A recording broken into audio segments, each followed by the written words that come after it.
Ekonomi manajerial adalah aplikasi teori ekonomi dan perangkat analisis ilmu keputusan untuk membahas bagaimana suatu organisasi dapat mencapai tujuan atau maksudnya dengan cara yang paling efisien. Keterkaitan dengan teori ekonomi.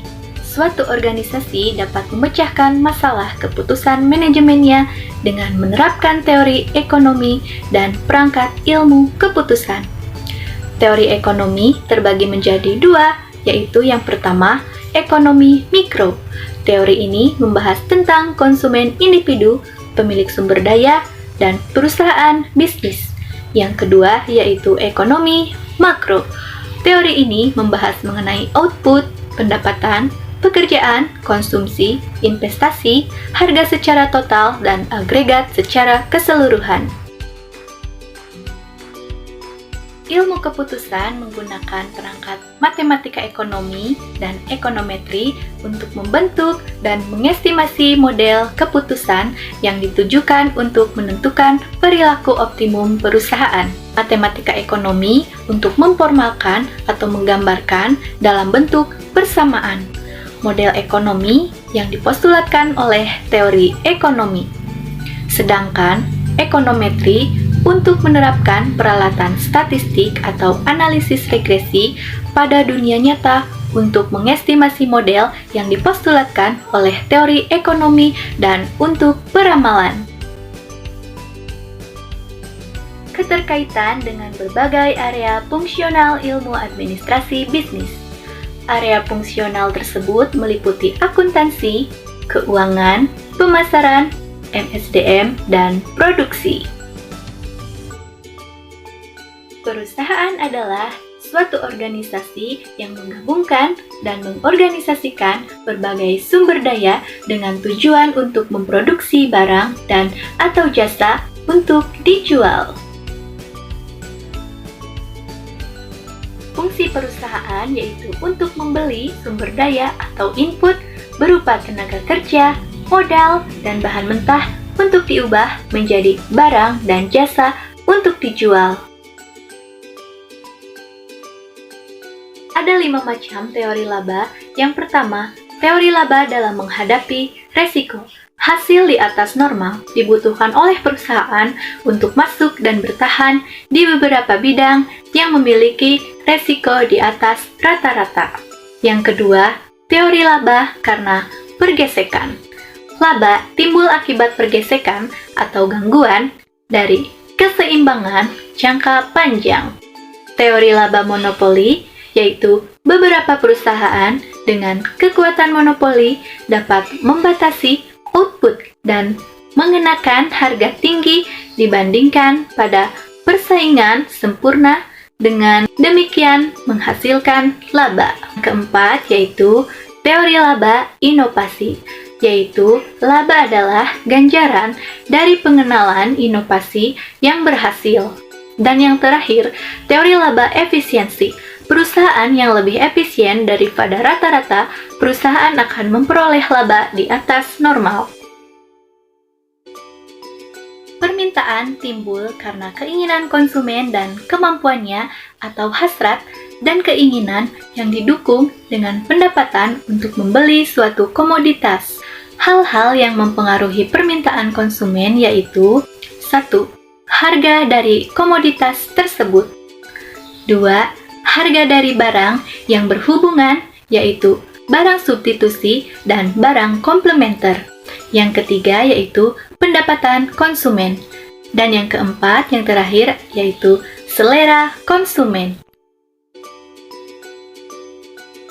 Permintaan versus pendapatan. Barang normal yaitu pada saat pendapatan konsumen meningkat, mereka akan membeli lebih banyak komoditas umum seperti sepatu, stik, film, liburan, pendidikan, mobil, rumah, dan lain-lain. Sedangkan barang inferior, yaitu pada saat pendapatan meningkat, mereka tidak akan membeli barang atau jasa, contohnya seperti nasi aking, gorengan, dan telur rebus, dan lain-lain. efek permintaan pasar. Yang pertama ada efek kereta atau bandwagon effect, yaitu orang melakukan permintaan terhadap suatu komoditas karena orang lain membelinya. Biasanya, kurva permintaan ini menjadi lebih datar.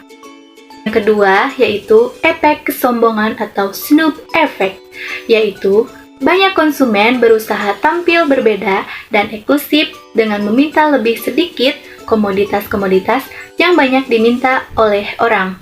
Maka, kurva permintaan pasar menjadi lebih curam. Elastisitas permintaan merupakan suatu pengukuran kuantitatif yang menunjukkan sampai di mana besarnya pengaruh perubahan harga terhadap perubahan permintaan. Elastisitas ini sendiri terdiri dari elastisitas harga, elastisitas pendapatan, elastisitas permintaan silang. Jenis-jenis elastisitas harga. Grafik pertama menunjukkan tidak elastis sempurna, di mana ekuivalennya sama dengan 0. Grafik kedua merupakan elastis sempurna, di mana ekuivalennya sama dengan tidak terhingga. Dan grafik yang ketiga yaitu elastis uniter, di mana ekuivalennya sama dengan 1. Nah, untuk selanjutnya yaitu ada grafik tidak elastis di mana ekuivalennya kurang dari 1. Dan yang terakhir adalah grafik elastis di mana ekuivalennya lebih besar dari 1. E-commerce merupakan sebuah produksi, periklanan, penjualan, dan distribusi produk dan jasa dari perusahaan ke perusahaan atau B2B, atau perusahaan ke konsumen atau B2C, atau konsumen ke konsumen atau C2C melalui internet. Keuntungan dari e-commerce adalah 1. Penurunan biaya pelaksanaan bisnis yang sangat tajam. Yang kedua, pemotongan waktu untuk memberikan jawaban. Yang ketiga, perluasan jangkauan penjualan. Dan yang terakhir, menciptakan model bisnis baru.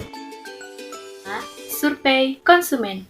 Mensurvei konsumen bagaimana reaksi terhadap jumlah yang diminta jika ada perubahan harga, pendapatan, dan lain-lain dengan menggunakan kuesioner. Yang kedua, penelitian observasi. Pengumpulan informasi tentang preferensi konsumen dengan mengamati bagaimana mereka membeli dan menggunakan produk. Yang ketiga, klinik konsumen, yaitu eksperimen lab di mana partisipan diberi sejumlah uang tertentu dan diminta membelanjakannya dalam satu toko simulasi dan mengamati bagaimana reaksi mereka jika ada perubahan harga, pendapatan, selera, dan lain-lain. Yang keempat, eksperimen pasar. Mirip klinik konsumen tetapi dilaksanakan di pasar yang sesungguhnya. Analisis regresi sederhana. Analisis ini hanya melakukan analisis regresi untuk 2 variabel saja, 1 variabel independen dan 1 variabel dependen. Untuk proses-prosesnya yaitu yang pertama, menghitung nilai A atau titik potong vertikal dan nilai B yaitu koefisien kemiringan dari garis regresi. Yang kedua yaitu mengadakan uji signifikasi dari estimasi parameter. Yang ketiga, membuat interval keyakinan untuk parameter sebenarnya. Rumus fungsinya yaitu YT sama dengan A plus BXT, di mana YT sama dengan estimasi penjualan tahun T. XT merupakan estimasi tingkat pengeluaran iklan pada tahun T. A yaitu estimasi nilai A atau titik potong vertikal, sedangkan B yaitu estimasi nilai B atau koefisien. Analisis regresi berganda yaitu apabila saat variabel dependen atau variabel terikat yang kita cari untuk dijelaskan di hipotesis tergantung pada lebih dari satu variabel bebas atau penjelas. Fungsi linearnya yaitu Y sama dengan A plus B1 dikali X1 plus B2 dikali X2 dan seterusnya. Teori dan estimasi biaya. 7 karakteristik biaya. Yang pertama yaitu biaya eksplisit, yaitu pengeluaran aktual untuk memperkerjakan tenaga kerja, menyewa atau membeli input yang dibutuhkan produksi. Yang kedua, biaya implisit, yaitu nilai input yang dimiliki dan digunakan oleh perusahaan dalam aktivitas produksinya. Yang ketiga, biaya alternatif atau opportunities, yaitu seluruh input baik yang dimiliki atau dibeli perusahaan untuk alternatif bisnis yang lain. Selanjutnya, biaya akuntansi, yaitu pengeluaran aktual perusahaan tentang akuntansi dan biaya historis untuk laporan keuangan perusahaan. Lalu ada biaya relevan, yaitu biaya relevan yang patut dihitung, contohnya yaitu biaya ekonomis dan biaya opportunities. Biaya tambahan, yaitu perubahan biaya total dari implementasi keputusan manajerial tertentu. Dan yang terakhir yaitu biaya terbenam, yaitu biaya-biaya yang tidak termasuk karakteristik biaya yang tadi, atau biaya yang tidak relevan. Fungsi biaya jangka pendek. Yang pertama yaitu ada biaya total atau total cost, sama dengan TC. Rumusnya yaitu F dikali Q. Yang kedua, biaya tetap total atau total fixed cost, sama dengan TFC. Yang ketiga, biaya variabel total atau total variable cost, sama dengan TFC. Rumusnya yaitu F dikali Q. Yang keempat yaitu biaya total atau total cost. Total cost ini rumusnya yaitu TFC ditambah TVC. Fungsi biaya jangka pendek selanjutnya yaitu ada biaya total rata-rata atau average total cost atau ATC, di mana didapatkan rumusnya yaitu TC dibagi Q atau AFC ditambah AVC. Selanjutnya yaitu biaya tetap rata-rata atau average fixed cost atau AFC, di mana rumusnya yaitu TFC dibagi Q. Dan yang ketiga ada biaya variabel rata-rata atau average variable cost, sama dengan AVC yaitu TFC dibagi Q. Dan yang terakhir ada biaya marginal atau marginal cost, di mana rumus ini didapatkan dari delta TC dibagi delta Q atau delta TVC dibagi delta Q. Selanjutnya yaitu fungsi biaya jangka panjang. Rumusnya yaitu ada total biaya jangka panjang atau long run total cost atau LTC, di mana LTC ini didapatkan dari F dikali Q. Selanjutnya yaitu biaya rata-rata jangka panjang atau long run average cost atau LAC, di mana LAC ini didapatkan dari rumus LTC dibagi Q. Selanjutnya yang ketiga yaitu ada biaya marginal jangka panjang atau long run marginal cost atau LMC, di mana LMC ini didapatkan dari rumus delta LTC dibagi delta Q. Analisis biaya volume laba atau analisis titik impas, di mana rumusnya yaitu penerimaan total atau total revenue atau TR sama dengan V dikali Q, di mana V adalah harga dan Q adalah quantity.